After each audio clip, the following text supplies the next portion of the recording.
What's going on, though, in chapter 11? We have these two witnesses. The outer court, for 42 months, the Gentiles are trampling outside the temple. The Antichrist comes and puts an image of himself in the temple. We're going to see that in chapter 13. Who are the two witnesses? A lot of different views. Elijah called down fire and shut the heavens. Moses turned water into blood and smote the earth with plagues. They're killed by the beast. Who are the two witnesses? The Bible doesn't identify them.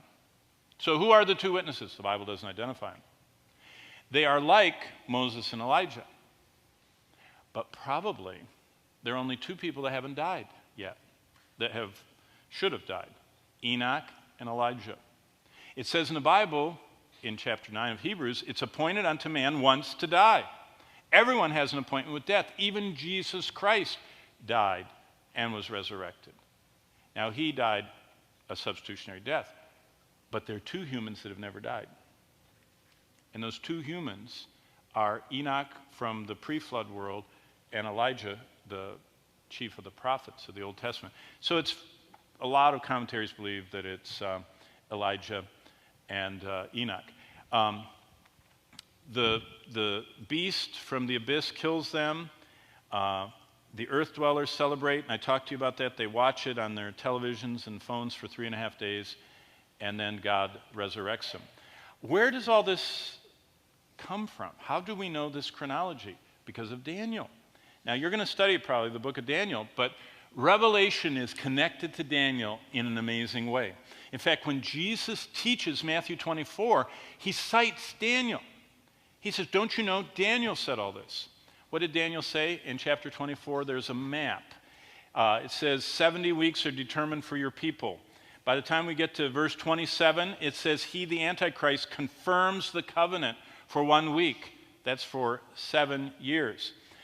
Daniel, his writings correspond exactly with Ezekiel. Remember, Ezekiel was he was a priest that was sent off to Babylon. So he's in Babylon, Daniel's in Babylon. Daniel's writing this framework. Ezekiel is writing about the invasion, the coming invasion in the end of days that you can read about in Ezekiel 38. The Lord sees a future temple in Jerusalem. And that's why, if you go over there, there's a group of Jews called the Temple Mount Faithful, and they're not Messianic, they're just Jews, but every year they have this great big block. It's the cornerstone of the new temple. And every year they drag it from their warehouse, and they blow trumpets, and they go toward the Dome of the Rock, and the Jewish police have to stop them, and all the Arabs riot, and they shoot, tear gas. The Jews want to build a temple because they know that as the scripture, in fact, John weaves together the longest Old Testament prophecies about Israel's future in Ezekiel and says that temple is going to be there. Well, why? Why is Israel so important? Because God has staked his name on Israel. That's why the devil wants to destroy. That's why the devil's having Iran threaten Israel.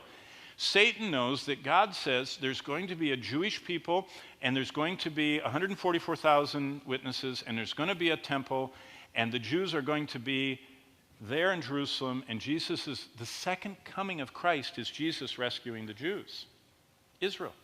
That's the second coming. The second coming's not for us. The second coming's for them. We come in the second coming. Do you know what the first prophecy in the Bible is? It's from Enoch, the one we just talked about. Enoch said, behold, the Lord cometh with 10,000s of his saints to execute judgment on all the ungodly for all the ungodly deeds in ungodliness they have committed. That's in the book of Jude. That's the first prophecy. Enoch prophesied that Jesus would come with his saints, not with. He's coming to rescue Israel with us.